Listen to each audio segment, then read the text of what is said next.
À chaque fois que je rencontre un fan de Haikyuu et que je lui demande son perso préféré, on me cite quasiment toujours Nishinoya dans le top 3. À ça, ajouter le fait qu'on me demande de faire une vidéo sur lui dans le même style que les deux premières, j'en suis venu à me demander s'il serait pas un peu surcoté. Parce que moi, j'ai en tête des personnages que je trouve plus marquants, plus inspirants ou plus attachants. Alors, est-ce qu'il mérite vraiment de passer avant d'autres personnages? C'est ce qu'on va voir. En plus, ça va me permettre de m'entraîner pour faire des meilleures vidéos pour mes persos préférés. Déjà, ça commence bien. Avant même sa première apparition, on nous le vend comme le dieu de la défense. Ah, rien que ça. Daichi et Sugawara le vendent comme un élément essentiel de Karasuno, et ça se confirmera dès son introduction, où il démontre tout son talent en réception, impressionnant Hinata et surtout Kageyama, qui lui demandera comment un lycéen talentueux comme lui a atterri à Karasuno. Il vient d'un des meilleurs collèges et a choisi Karasuno pour des raisons, comment dire, compréhensibles. Et très vite, il défendra sa position de libéraux, qui est la plus distinctive et celle qui le mettrait le plus en avant pour... Bon, vous avez compris. Nishinoya est charismatique, avec un fort tempérament, mais très vite, il paraît assez froid et égoïste. Il a quitté Karasuno, refusant de jouer les matchs tant que Kazumane, le pointu, ne sera pas là. Tout ça à cause du tout premier conflit de Karasuno, sur lequel on doit s'attarder pour comprendre cette attitude. Ce conflit, provoqué par les reproches de notre libéraux envers le pointu, poussera Azumane à partir et Noya prendra la même décision. Avant même qu'Hinata et Kageyama intègrent le lycée, Karasuno a fait face à une équipe spécialisée dans le contre. Azumane se prenait bloc sur bloc sans que Noya arrive à sauver les balles. Azumane finira par se sentir complètement nul et abandonnera l'équipe, pensant naïvement que ce serait pour le mieux. Il va culpabiliser de ne pas avoir été suffisamment fort pour conclure les points et répondre aux attentes de son équipe. Il va prendre personnellement cette défaite.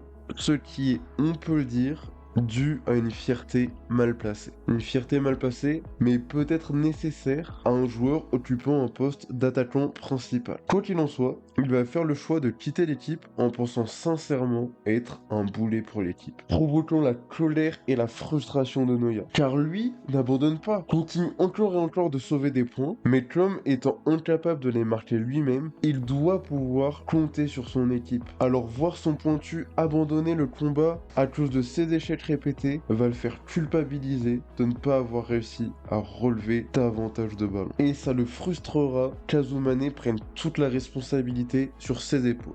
Je pense que pour Nishinoya, il aurait mieux fallu que Azumane partage son stress et sa déception avec son équipe, pourquoi pas qu'il les engueule, plutôt qu'il se referme et garde tout pour lui. Ça expliquerait aussi pourquoi notre libéraux est parti confronter son aîné. Après tout, Nishinoya est comme ça, un personnage plus extraverti et plus direct qui a besoin d'extérioriser. Tout ça c'est bien beau, mais c'est une intrigue résolue très tôt dans l'histoire, même si ça a pu traîner un peu en longueur et ralentir le rythme, ce qui est un reproche tout à fait légitime quand on sait que ce ne sont pas des persos principaux. Enfin bref, l'arc du tournoi du printemps va commencer et l'intrigue et les événements mettront en avant d'autres personnages. Tout au long de l'histoire, on verra toujours un Nishinoya fiable, très sûr de lui, solide sur les appuis durant les matchs et très drôle en dehors.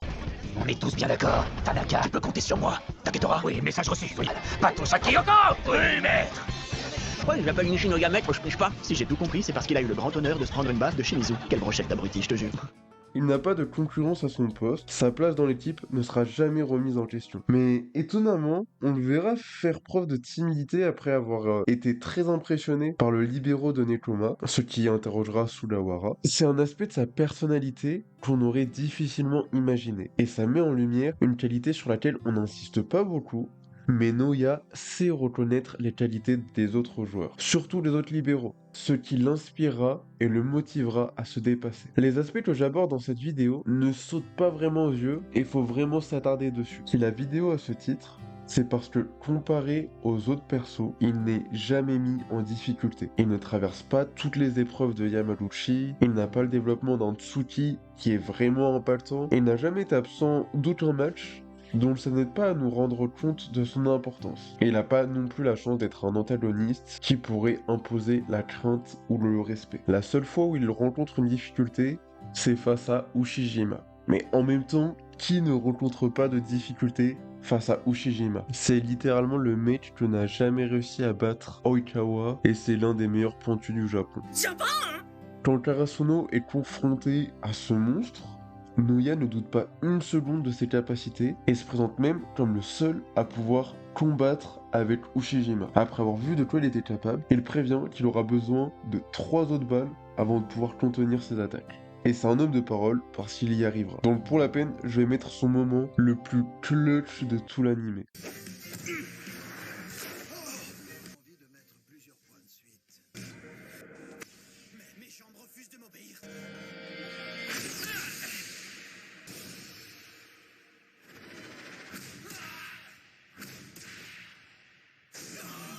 Respect, respect.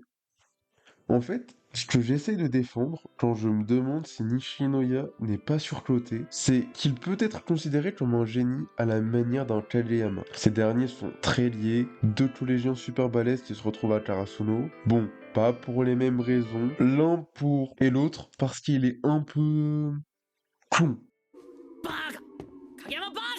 Kageyama, de par son talent incontestable, ça attirait la jalousie de beaucoup parce qu'on n'a jamais eu l'impression qu'il avait traversé des épreuves ou un entraînement rigoureux pour parvenir jusqu'à là. Sa personnalité n'aide pas non plus. Et ça devrait être la même chose pour Noya. En fait, ce que je lui reproche, c'est que en théorie, il devrait être aussi insupportable qu'un Kageyama, mais comme il est beaucoup plus extraverti, il est beaucoup plus populaire. Après, il y a aussi le fait que leurs positions sont vraiment différentes, mais vous avez compris l'idée. Enfin, j'espère. C'est finalement vers la fin de la saison 4 qu'il aura droit à un peu plus de développement. Au début de la saison, alors que l'équipe s'entraîne au service, Kinoshita, un élève de première, inspiré par Yamaguchi et son service mâché flottant, se motive et s'y entraîne, mettant en ace à Nishinoya et tout le monde sera surpris. Ce dernier nous révèle qu'il déteste les flottants, car lui excelle en manchette. Mais les smashés flottants, c'est à 10 doigts qu'on les réceptionne. Malheureusement pour lui, dans la saison 4, Karasuno sera confronté au meilleur serveur, Atsumu Miya, qui maîtrise comme personne les deux types de services. Et même si Nishinoya tiendra parfaitement les smashés, Atsumu se rendra compte de son point faible, les smashés flottants. Et il n'arrêtera pas de le prendre pour cible. Le libéraux est censé être le meilleur joueur en défense. Celui qu'on doit à tout prix éviter. Mais Atsumu s'amusera à viser Nishinoya, lui faisant goûter pour la première fois à l'humiliation d'être pris pour cible. On découvrira alors une facette de lui jamais vue jusque-là. Un joueur tétanisé qui a carrément peur. Alors, Azumane viendra endosser son rôle de pointu, le rassurant et lui disant qu'il est capable de marquer sur une réception compliquée. Après tout ce qu'a accompli son libéraux pour son équipe, il se sentait obligé de lui montrer son soutien. Ça va lui faire du bien d'entendre ça, et il ira même jusqu'à se confier, nous offrant un bref flashback. On le verra petit, facilement apeuré, sans cesse poussé par son grand-père à tester de nouvelles expériences et à sortir de sa zone de confort. C'est très rafraîchissant de voir le petit génie confronté à l'adversité, au doute et à la peur. Alors, il va demander de l'aide à son équipe. Et Sugawara soulignera que ça demande du courage d'admettre qu'on a peur de demander de l'aide. Parce que oui, le message de ce flashback est certes très enfantin, très primaire, mais ça fonctionne car les émotions qu'il ressent à ce moment le sont tout autant. Après ça, on en vient à un de mes moments préférés de l'anime.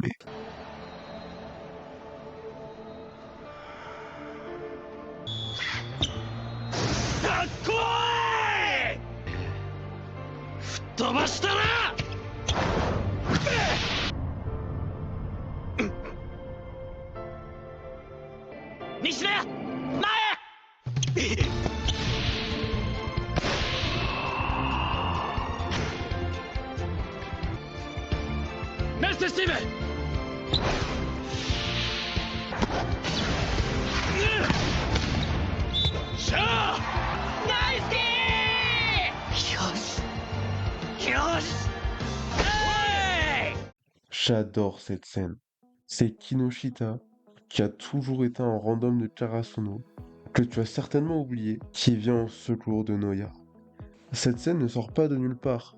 On les a vus s'entraîner ensemble. Et si ça pouvait être une énième manière de montrer la résilience, l'acharnement de notre libéraux, elle prend tout son sens à cet instant par un développement dans l'ombre de ce joueur qui est resté sur le banc, mais qui a toujours été présent et qui a été impacté par les événements de la trame principale. Il lui vient en aide en lui donnant une indication qui permet une belle recette et de gagner le point par la suite. Juste avant ce moment, on a vu Kinoshita au service, s'être imaginé devenir un héros comme Yamaguchi, marquer plein de ace, mais il ratera et il retournera honteux sur le banc, devant rester un giga random dans cette équipe. Mais après son intervention auprès de Nishinoya, ce dernier aura cette réaction.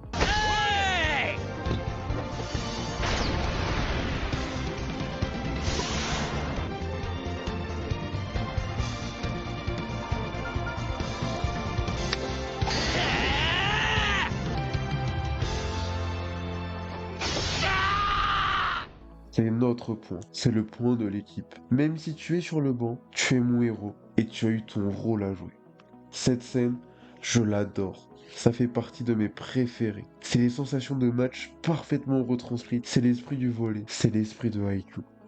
L'adaptation de cette scène est juste extraordinaire.